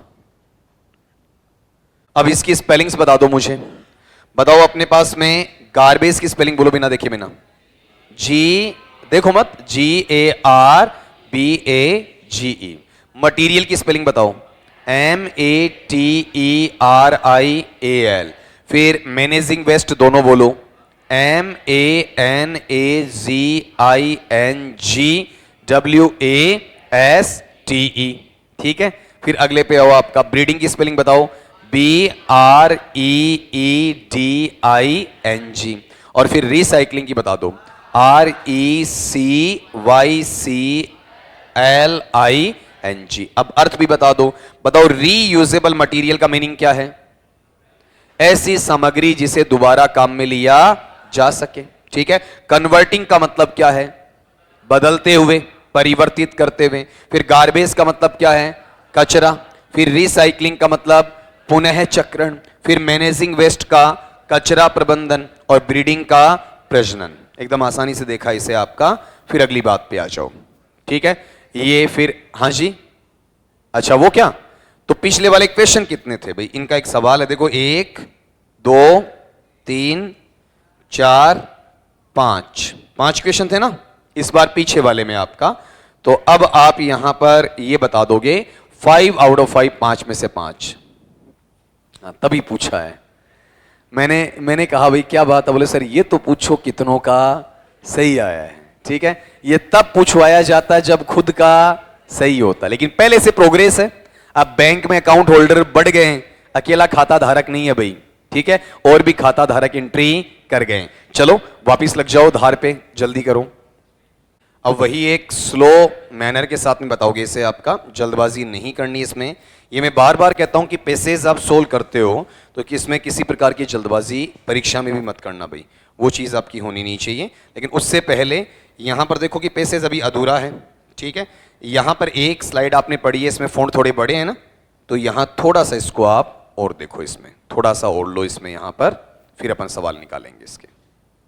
अब इस पेसेज को पढ़ो, देखें आपका शुरू से लो, इसमें वर्ड भी अच्छे हो सकते हैं। अगला इस पैसेज के अंदर आपको शुरू में यहां कह रहा है कि आई हैव एक्सेस, मेरे पास ये पहुंच है, या फिर एक ये तरीका है टू सेफ वाटर, कि पानी को सुरक्षित कैसे रखा जाए, एंड टू अवॉइड, और बचा कैसे जाए, किससे? Water crisis. वाटर क्राइसिस का मतलब जल संकट या पानी के संकट से कैसे बचा जाए, इन द नियर फ्यूचर, आगामी भविष्य में। इट इज नेसेसरी, यह आवश्यक है, दैट करेक्ट पॉलिसीज, की जो सही नीतियां हैं या सही आपकी तकनीकें हैं, एंड स्कीम्स, सही योजनाएं हैं, आर मेड, बनाई जाएं। अगर जल संकट से बचना है तो आपको सही पॉलिसीज और सही स्कीम्स बनानी पड़ेंगी। वाटर कंजर्वेशन, वाटर कंजर्वेशन का मतलब जल संरक्षण। वन वर्ड सीख लिया एक, संरक्षण को क्या कहते हैं अपन? कंजर्वेशन कहते हैं। ऐसे वो केप तैयार होती है। एंड इट्स प्रॉपर मैनेजमेंट, और इसका उचित प्रबंधन। प्रॉपर मैनेजमेंट का मतलब क्या है? उचित प्रबंधन। कैन ऑल्सो बी कंसीडर्ड, उसे समझा जा सकता है, उसे माना जा सकता है, as one of the effective steps, प्रभावशाली कदमों में से या प्रभावशाली तथ्यों में से एक प्रभावशाली तथ्य, टू अवॉइड वाटर क्राइसिस, जहां पर जल संकट से बचा जा सके या पानी के संकट से बचा जा सके। India has a long tradition, Bharat की एक लंबे समय से परंपरा रही है अब वाटर हार्वेस्टिंग। वाटर हार्वेस्टिंग का मतलब पानी को एकत्रित करना, जल संरक्षण करना। कुल मिला के जो वाटर कंजर्वेशन है उसी को आप दूसरे शब्दों में क्या कहते हैं बताओ? आपका वाटर हार्वेस्टिंग। ये पैसेज पढ़ने का फायदा होता है कि चीजों के डाउट अपने आप ही दूर करता चलता। अगला, हार्वेस्टिंग रेन वाटर, बारिश के पानी को इकट्ठा करना या उसका संरक्षण करना, is one of the most effective ways, वो सबसे प्रभावशाली तरीकों में से एक प्रभावशाली तरीका है, to tackle the water crisis, ताकि जल संकट को क्या किया जा सके? टेकल किया जा सके। टेकल का मतलब काबू में लिया जा सके, नियंत्रित किया जा सके, या उसे सीमित किया जा सके। फिर अगली बात पे आओगे, द बेसिक प्रिंसिपल इज, मूलभूत सिद्धांत। ये देखो कंफ्यूज्ड वर्ड में पढ़ा हुआ अपना, ये प्रिंसिपल किसके लिए है? सिद्धांत या मत या अवधारणा के लिए है। क्या है? To collect the rain water, कि हमें बारिश के पानी को इकट्ठा करना चाहिए। वेयर इट फॉल्स, कहां इकट्ठा करना चाहिए? जहां पर यह गिरता है, जहां पर यह गिरता है। यूज इट, इसका प्रयोग करना चाहिए। यूज इट का मतलब इसका प्रयोग करना चाहिए। एंड लेट इट सीप, और इसे रिसने देना चाहिए। सीप का मतलब क्या होता है? रिसना, नीचे जाना। जैसे जमीन में ऊपर से धीरे धीरे नीचे आता है तो पानी क्या कर रहा है? रिस रहा है। ठीक है, तो इसे रिसने देना चाहिए इनटू द ग्राउंड। कहां पर? आपका जमीन में। ठीक है, आपा मारवाड़ी में कौन बोला कि रिस लागो है, मतलब पानी नीचे जाए लागो है, सुस लागो है। ठीक है, तो वहां जो सुस लागो है वो तो क्या है? सूखना है। और रिसने का मतलब वो सूख रहा है या नीचे जा रहा है? दो हैं, सूखना अलग है जो वाष्पीकरण में चला जाता है, रिसना कौन जमीन सोखेगी और सोख कर नीचे ले जाएगी, नीचे आपका जल का स्तर बढ़ाएगी। इन दिस राष्ट्रपति भवन, इस प्रक्रिया में कौन सा? बारिश के पानी को इकट्ठा करने की प्रक्रिया में जो राष्ट्रपति भवन है इज लीडिंग द वे, वो क्या कर रहा है? आपका अग्रणी रास्ता बनाए हुए हैं, ठीक है, अग्रणी भूमिका ले रहा है या सबका नेतृत्व कर रहा है, मतलब राष्ट्रपति भवन है उसमें भी जल संरक्षण किया जा रहा है, ठीक है। और सिंपल तौर पे अपन देखते हैं हम जल का संरक्षण नहीं करते हैं, वेस्टेज ज्यादा करते हैं। It is one of the few buildings इन दिल्ली, यह दिल्ली की तमाम इमारतों में से या उन कुछ इमारतों में से एक ऐसी इमारत या भवन है दैट कंजर्व्स, जो संरक्षित करती है रेन वाटर, किसको? वहां पर आपका बारिश के पानी को, ठीक है। आइजोल इन मिजोरम, मिजोरम की जो जगह है जिसका नाम क्या है? आइजोल है। Meets most of its water needs through roof top harvesting, वह अपनी आवश्यकता का अधिकांश पानी है वो मकानों की छत से इकट्ठे किए गए पानी की आवश्यकता से पूर्ति करता है, ठीक है। मतलब यहां आइजोल के अंदर यह है करीब करीब लोग 60 से 70% पानी का काम कहां से चलाते हैं? अपने पानी जो बारिश की छत से पानी इकट्ठा होता है उसको संरक्षण करके वहां पर काम चलाते हैं, और हम लोग समझते नहीं आपका, ठीक है। और अभी हमारा भी भूजल स्तर धीरे धीरे नीचे जा रहा है, तकलीफ देने वाला है। अब यहां पर अपने पास में, हाँ जी, बारिश कहां से आएगी जब पानी का संरक्षण ही नहीं होगा, पौधे नहीं मिलेंगे, बारिश कहां से आएगी? बिल्कुल बिल्कुल। चलो अगली बात का डिस्कशन वो तो अलग हो जाएगा, वो यहां का नहीं है, वो यहां का नहीं है, ये तो राजनीतिक मुद्दा बनाएंगे कभी, राजनीतिक चर्चा, ठीक है। चाय मंगवा के फिर कहेंगे चाय पे चर्चा, ठीक है, फिर करेंगे आप वाली बात पे। यहां सवाल पे आओ, देखें आपका, बोलो, देखो देखिए सवाल में क्या पूछ रहा है, बताओ जल्दी से। Which of the following options, निम्नलिखित विकल्पों में से कौन सा विकल्प इज एन एग्जाम्पल, वह एक उदाहरण है ऑफ डेमोन्स्ट्रेटिव प्रोनाउन, किसका? प्रदर्शनकारी सर्वनाम का, ठीक है। तो आप मुझे बता दो अपने पास में डेमोन्स्ट्रेटिव प्रोनाउन कौन कौन से होते हैं? ये देखो नई चीज सीखने को मिल गई, ग्रामर आ गई इसके अंदर। अब पैसेज के अंदर भी सवाल अगला इतना घुमा सकता भाई नहीं, ऐसे तुक्के नहीं मारने, ठीक है। मेरे को एक आंसर नहीं बताना है, यहां पता चलेगा कि आपको आता है, कि एक आंसर बताओगे तो कोई कर देगा, मुझे तो सारे डेमोन्स्ट्रेटिव प्रोनाउन बताने हैं। डेमोन्स्ट्रेटिव प्रोनाउन कौन कौन से होते हैं बताओ आपका, बोलो। 4 हैं, सही बोल रहा हो बच्चा?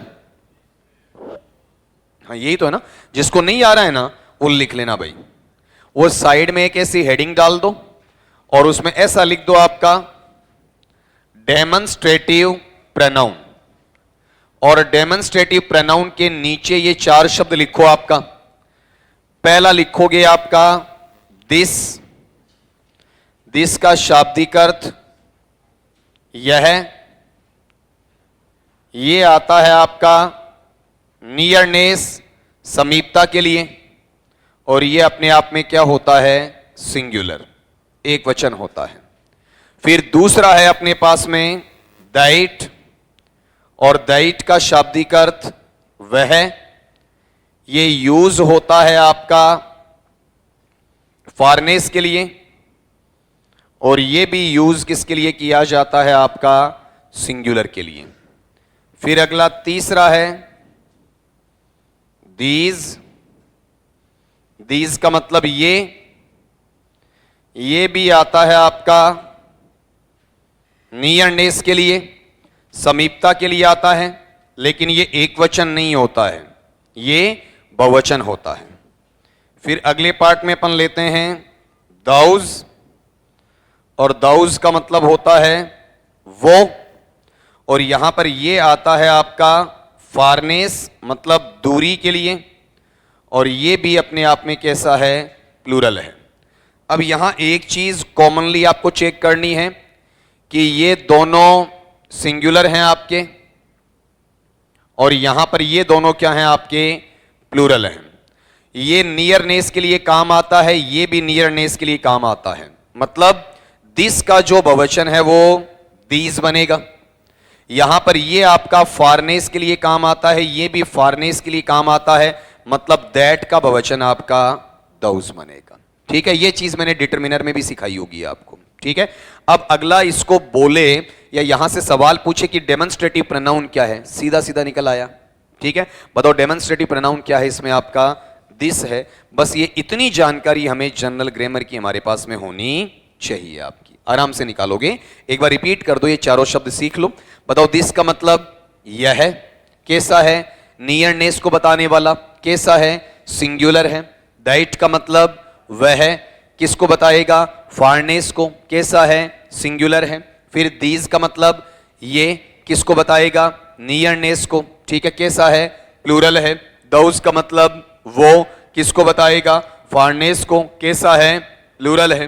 ठीक है, दिस का बहुवचन दीज, दैट का बहुवचन दोज। मेरे हाथ में इस कैमरे का ये रिमोट है, रिमोट बहुवचन है या एक वचन है, एक वचन है। इसको मैं पढ़ता हूं, यह एक रिमोट है, अंग्रेजी बनाओ, दिस इज ए रिमोट, एक वचन और मेरे पास है।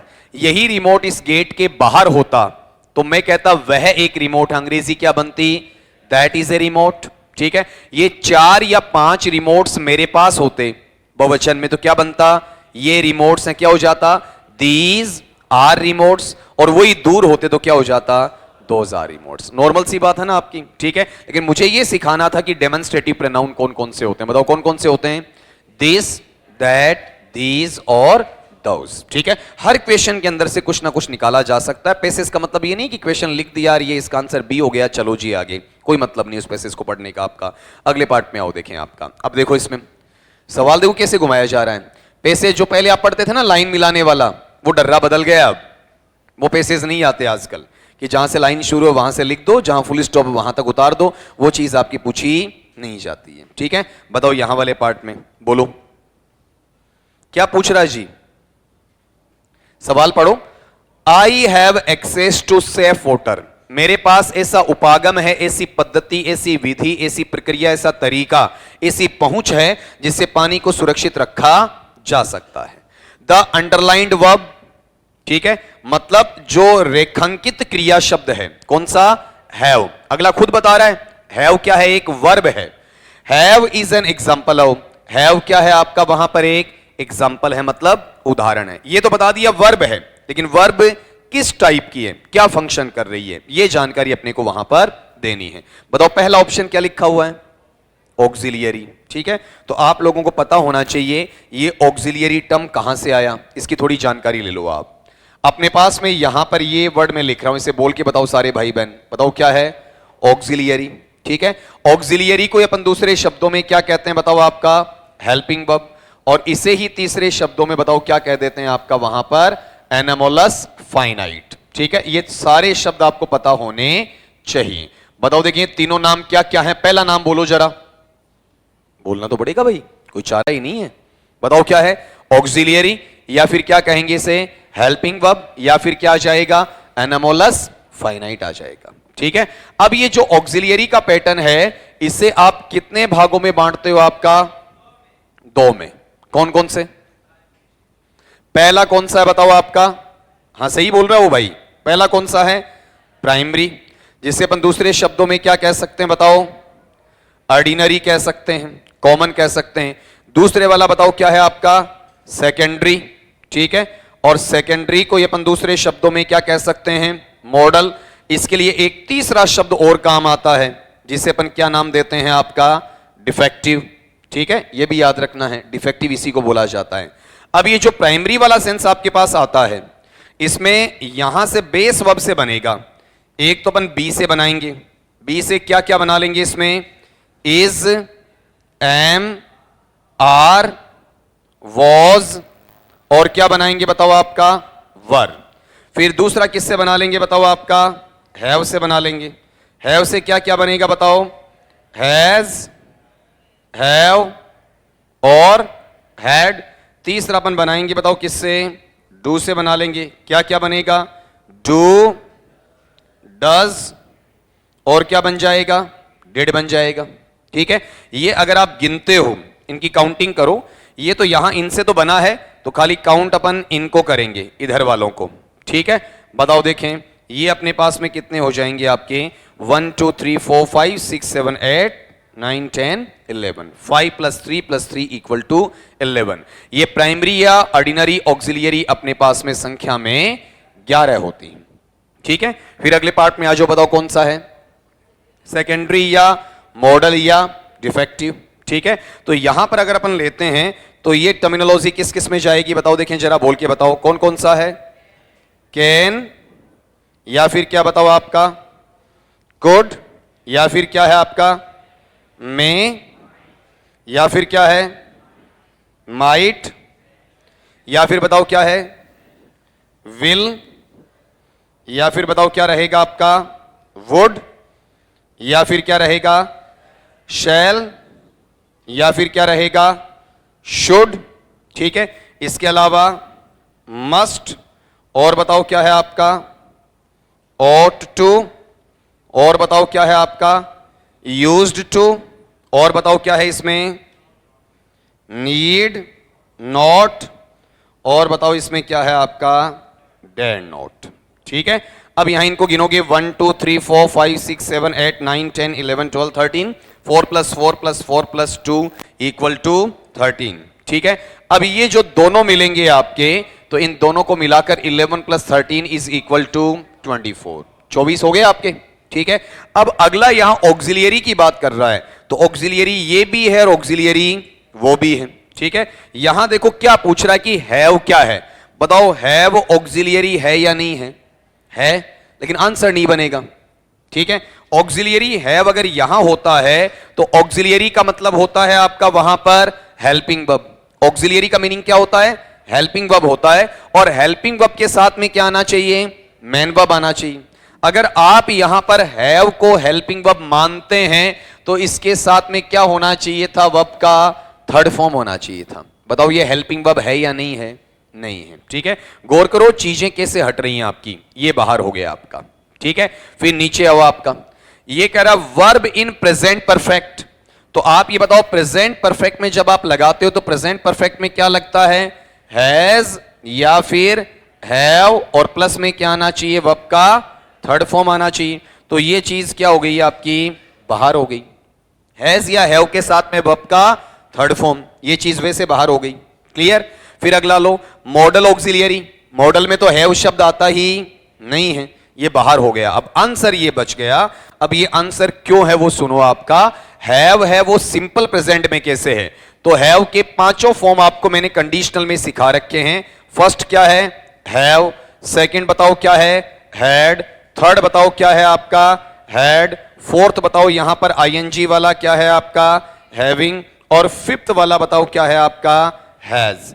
ऐसे डू के भी सिखाए मैंने आपको। फर्स्ट क्या है डू, सेकंड बताओ क्या है डिड, थर्ड बताओ क्या है आपका डन, फोर्थ बताओ क्या है आपका डूइंग, और फिफ्थ बता दो, बताओ फिफ्थ या पांचवा क्या है इसमें आपका डज है। तो यहां पर ये हैव जो आपको दिया हुआ है, ये हैव केवल और केवल किसका काम कर रहा है, वर्ब के फर्स्ट फॉर्म का।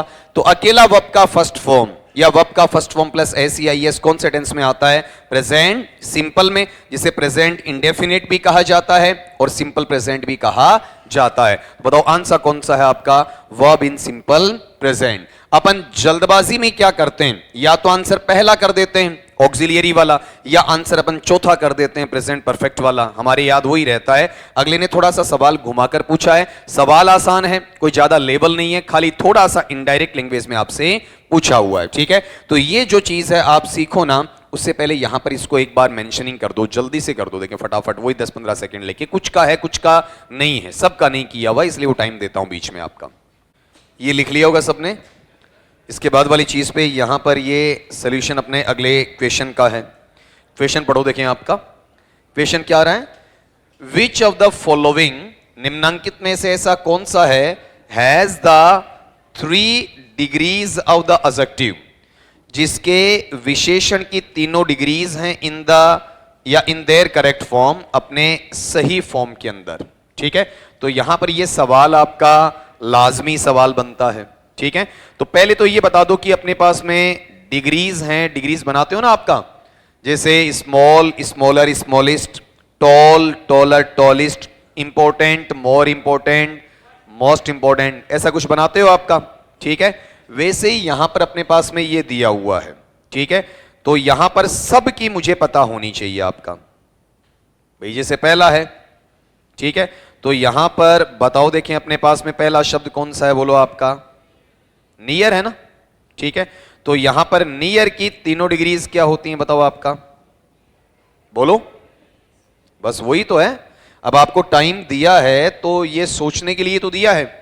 नियर की तीनों इस तरीके से निकलेंगी, नियर पॉजिटिव है, कंपेरेटिव क्या बनेगा, नियरर, और सुपरलेटिव क्या बन जाएगा, नियरेस्ट। अब यहां पर अगर तुम छांटोगे तो गलती यहां है, ये नियर का क्या नहीं होता है, मोर नियर नहीं होता है, ठीक है। ऐसे ही अब अगला शब्द लो। हां, जल्दबाजी नहीं करनी है, स्लो चलेंगे, लेकिन स्लो के अंदर अपनी चीजें सीखनी तो पड़ेंगी भाई अपने पास में, उसके बगैर काम तो नहीं आएगा, ठीक है। बताओ क्या है आपका, करेक्ट, ठीक है। करेक्ट की तीनों डिग्रीज बताओ, देखें आपका, बोलो, बताओ क्या है, बताओ क्या बोलेंगे, करेक्ट, मोर करेक्ट और मोस्ट करेक्ट। ये लिखवाते भी चलो, ठीक है, ताकि बाकी लोग जिन्हें नहीं आता है वो नोट करते चले आपका। पॉजिटिव में क्या हो जाएगा, करेक्ट, कंपेरेटिव में क्या हो जाएगा, मोर करेक्ट, और सुपरलेटिव में बताओ यहां पर क्या रह जाएगा आपका, मोस्ट करेक्ट। इस तरीके से चलेगा, करेक्ट, मोर करेक्ट और मोस्ट करेक्ट, ठीक है। फिर अगले पे आओ, तीसरे वाले पे, बताओ जरा, तीसरे वाला पैटर्न अपने पास में कौन सा है, बोलो आपका, फ्यू, ठीक है। आराम से बता सकते हो आपका, तो फ्यू के तीनों बता सकते हो, बताओ क्या है, अच्छा, हाँ, जो बोल रहा है वो थोड़ा ध्यान दो भैया आपका। फ्यू वाले पार्ट के अंदर ऐसा बनेगा, फ्यू, कंपेरेटिव मोर फ्यू नहीं होता, क्या होता है, फ्यूवर, और सुपरलेटिव क्या होता है, फ्यूवेस्ट। ये मैं आपसे पूछ भी लूंगा तो उस वक्त आप मुझे दोबारा बोलोगे तो बता देना। यहां गलती क्या है, देखो यहां पर करेक्टेस्ट, ऐसा ये गलती हो गई, इसमें आपका देखो ये द मोस्ट फ्यू, यहां पर गड़बड़ हो गया आपका। अब ये जो चौथे वाला है, ये आंसर यही बचा और सही भी है। इफेक्टिव के तीनों डिग्रीज क्या होते हैं, इफेक्टिव, मोर इफेक्टिव और मोस्ट इफेक्टिव। अगले ने यही पूछा कि ऊपर वाला जो दिया हुआ है उसका सही क्रम क्या है, ये आपसे पूछा हुआ कि ऊपर वाले का सही क्रम क्या है, ये आपको वहां पर बताना था। आई मेरी बात समझ में आपकी, ठीक है। तो अपने पास में यहां पर गौर करके देख सकते हो एक एक चीज को वहां पर। बताओ नियर के तीनों क्या हैं, नियर, नियरर, नियरेस्ट। फिर करेक्ट का बताओ, करेक्ट, मोर करेक्ट और मोस्ट करेक्ट। फ्यू का बताओ, फ्यू, फ्यूवर और फ्यूवेस्ट, ठीक है। इफेक्टिव का बताओ, effective, more effective, most effective. इस तरीके से चलेगा आपका, ठीक है। तो यहां पर आंसर आपका ये रहा, ठीक है। अब ये जो बाहर से आए हैं, थोड़ा लेट आए हैं, उनके लिए भी बता दो एक बार। बताओ नियर के तीनों बताओ क्या हैं, नियर, नियरर, नियरेस्ट। फिर करेक्ट का, correct, more correct, most correct. फिर बताओ फ्यू का, फ्यू, फ्यूवर, फ्यूवेस्ट। फिर इफेक्टिव का, इफेक्टिव, मोर इफेक्टिव और मोस्ट इफेक्टिव, ठीक है। अगले पैटर्न पे चलो फिर आपका अगला जो क्वेश्चन आपके पास में अगला ये पूछ रहा है कि इसके अंदर पार्ट्स ऑफ स्पीच का एक सवाल है, एक शब्द आपसे अगले को पूछना है, वो आपको वहां पर बताना है, ठीक है। इसमें लिस्टिंग कर दूंगा मोटी मोटी, जहां पर आपको दिक्कत ना रहे जी, ठीक है। बताओ क्या पूछा अगले ने, सॉरी, बताओ यहां वाले पार्ट में क्या पूछा है। इन द फ्रेज, एक वाक्यांश दिया गया है। फ्रेज का हिंदी मीनिंग क्या होता है बताओ आपका, एक वाक्यांश होता है, ठीक है। क्या लिखा है, water crisis in the near future, आगामी भविष्य में पानी या जल का संकट। The determiner used is. तो इस फ्रेज के अंदर अगले ने आपसे क्या पूछ लिया है, डिटर्मिनर पूछ लिया है, ठीक है। और डिटर्मिनर का मीनिंग क्या होता है बताओ कोई भी, ये तो ग्रामर तो आप पढ़ते ही हो। बताओ डिटर्मिनर का मीनिंग क्या है। डिटरमिनर को अपन क्या कह सकते हैं आपका? दृढ़ निश्चायक शब्द कह सकते हैं। या फिर बताओ डिटरमिनर को क्या कहा जा सकता है आपका? परिसीमक शब्द कहा जा सकता है। परिसीमक शब्द। और इसी को ही बताओ क्या कहा जा सकता है आपका? निर्धारक शब्द। परिसीमक शब्द कह दो या फिर आपका निर्धारक शब्द कह दो। अब इसमें कौन कौन से काउंट होते हैं, मोटे मोटे नाम आपको पता होने चाहिए, जैसे some, any, little, a little, the little, few, a few, the few, much, many, many ए,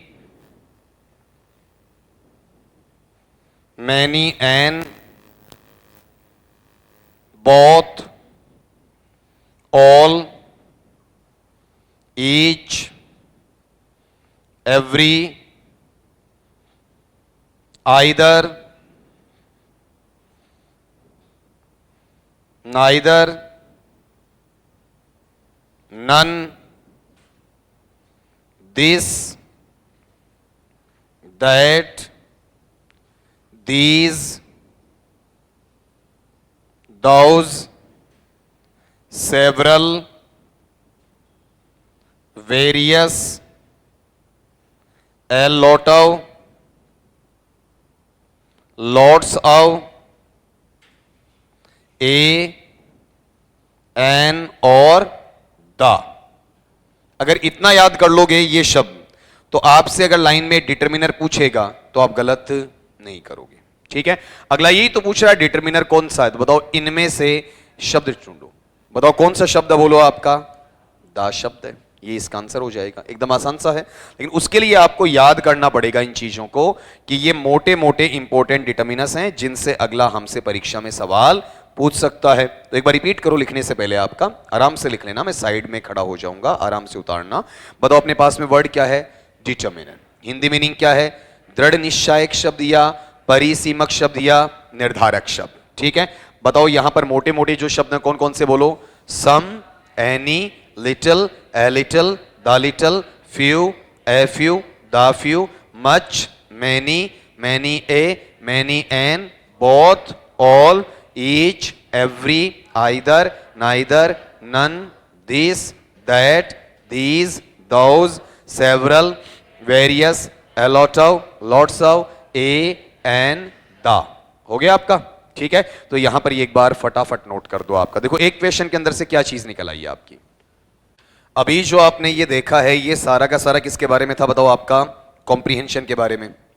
ये जो आपने देख रखा तो कितने निकाल लिए बताओ आपने? वहां पर टोटल 3 निकाल लिए, और क्लास में एक का एक एग्जाम्पल देना होता है, मैंने एक की जगह आपको 3 करवा दिए इसमें। तो ऐसा कोई इशू नहीं बचेगा कि भी आपको ये आइडिया नहीं होगा कि कॉम्प्रीहेंशन में सवाल किस तरीके से आते हैं। ठीक है, पैसेज ज़्यादा लंबा नहीं आएगा, पैसेज बिल्कुल छोटा सा आएगा, आसान सा पैसेज आएगा। ठीक है, सबसे पहला काम क्या करना है? एक ही बार पढ़ना है, स्लो पढ़ना है, और क्वेश्चन पे आने के बाद में दोबारा पैसेज पे जाने की आवश्यकता नहीं है। सबसे मोटी चीज़ उनके अर्थ को पता करना है। टूटा फूटा शब्दों का अर्थ तो वाक्य आराम से बना लोगे। ठीक है, और घर पे कम से कम 200 पैसेजेस, ये मैं पहले भी बोल चुका हूं, 200 पैसेजेस निकालोगे तो ही निकल पाएगा। एक या 2 पैसेज पढ़ के चले गए और सोचो कि मैं कर दूं, नहीं होगा। ठीक है, क्योंकि उसमें वर्ड नए आ जाएंगे, नए वर्ड आएंगे तो मीनिंग नहीं आएगा, मीनिंग नहीं आएगा तो पैसे समझ में नहीं आएगा। कॉम्प्रीहेंशन की क्लास को यहां पर खत्म कर सकता हूं। ठीक है।